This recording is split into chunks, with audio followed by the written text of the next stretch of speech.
9h30, 11h sur Europe 1, le Club de Noël. Omblin Roche. Victime de la mode, tel est son nom de code. Victime de la mode, tel est son nom de code. Le Club de Noël avec MC Solar, notre invité jusqu'à 11h, et la belle équipe du Club de Noël qui m'accompagne. Héloïse Goire, Léline Clémente Ruiz et Jean-Philippe Longo, avec qui on parle télé le matin avec vous, Jean-Philippe.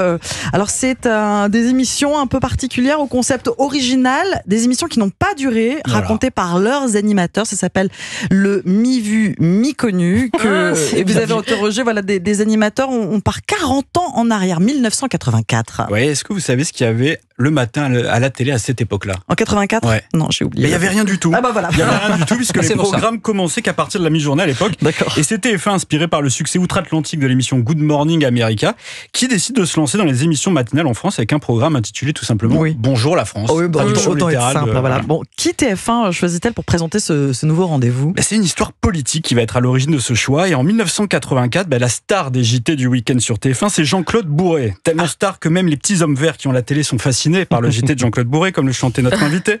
Et durant l'un de ses journaux, il affirme, chiffre à l'appui, qu'une manifestation pour l'école libre est un grand succès. Problème, ces chiffres devaient rester secrets et vont énerver le pouvoir en place à la tête de l'État, donc François Mitterrand, mais aussi le directeur de l'info de TF1, comme Jean-Claude Bourré me l'a raconté. Je rentre dans son bureau, il me dit « Mais qu'est-ce que tu as raconté ?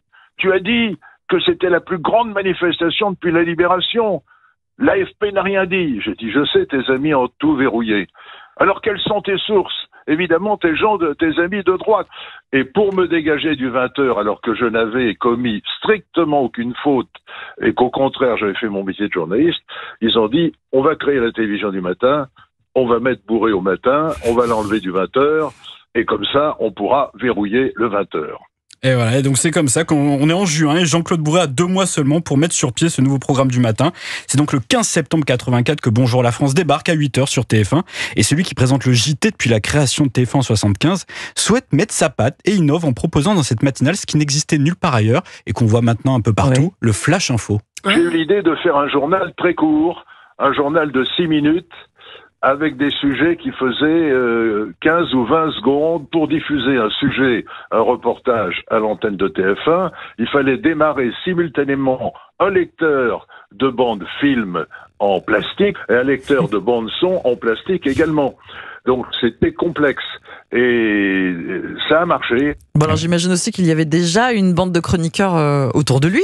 Ben oui, là aussi, nouveauté, il va faire ce qu'on appelle aujourd'hui de l'infotainment. C'est ce mélange d'info et de divertissement. À ses côtés, des personnalités comme Pierre Bonte, qui va parler de la France, de Michel Chevalet et ses chroniques scientifiques, mais aussi des rubriques qu'on aurait du mal à imaginer aujourd'hui sur les timbres ou sur la poésie. Ça aurait pu vous plaire, la chronique sur la poésie. Et parmi ces chroniqueurs, il y en a un qui va très vite devenir l'un des journalistes préférés des Français. J'ai récupéré comme ça Jean-Pierre Pernaut. Quand je l'ai récupéré, je lui ai dit qu'est-ce que tu veux faire ? Il me dit moi j'aimerais bien faire des reportages dans les petits villages, dans les campagnes, les restaurants. Et il était toujours en direct d'une foire aux cochons ou d'une foire aux brebis ou de la foire des vins à tel endroit, etc. Donc il avait ce côté, il faut parler de la France profonde. Il y a déjà la patte de Pernaut. Est-ce que les téléspectateurs vont être clients de ce nouveau rendez-vous, de cette nouvelle télé le matin ? Au départ, ça démarre plutôt tranquillement, mais Jean-Claude Bourré va très rapidement trouver une astuce pour faire grimper les audiences. Il faut savoir qu'il avait été le premier à diffuser une carte météo satellite dans son JT dès 75, et il va donc se servir de la météo pour attirer un nouveau public devant Bonjour la France.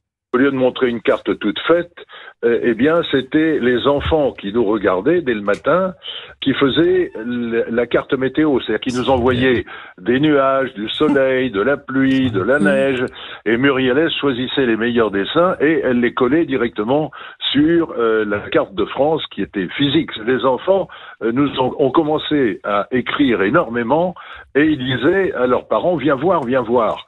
Et c'est comme ça que les enfants des téléspectateurs ont fait augmenter l'écoute. C'est très drôle. Et donc 2 millions de téléspectateurs se réveillent devant l'émission, des téléspectateurs qui n'hésitent pas à envoyer leurs remarques par courrier. Et Jean-Claude Bourré y prête une attention très particulière. Il va même jusqu'à changer quelques notes du générique de l'émission qui dérangeaient certaines personnes. Car oui, l'avis des téléspectateurs est primordial pour le journaliste. Les téléspectateurs, ils sentent les gens. Ils sentent si vous êtes sincère. J'ai vu tellement souvent à la télévision des confrères qui déchiraient les lettres que les téléspectateurs envoyaient. J'ai entendu, je ne dirais pas qui, des présentateurs éminents me dire « Oh, c'est tous des cons ».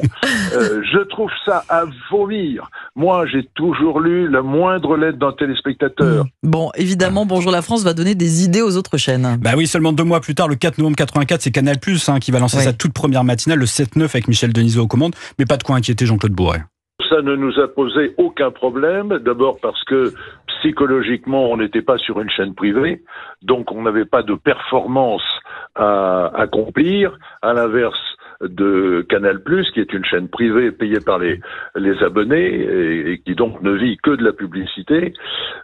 Nous, on était très tranquilles. Je regardais même pas, après avoir fait mon journal, ce qui s'était passé sur Canal+. Et c'est finalement Antenne 2 et Télématin à partir de 85 qui viendront jouer sur les plates-bandes de Bonjour la France et qui finiront par gagner le combat. Et aujourd'hui, en 2024, TF1 s'est relancé dans l'aventure d'une matinale avec Bonjour, librement inspiré Bonjour la France, où Bruce Toussaint a succédé à l'inimitable Jean-Claude Bourret. On dit que sur notre planète, les petits hommes verts ont la télé et qui sont fascinés par le JT de Jean-Claude Bourret. Da Vinci Claude. Merci beaucoup Jean-Philippe Longo.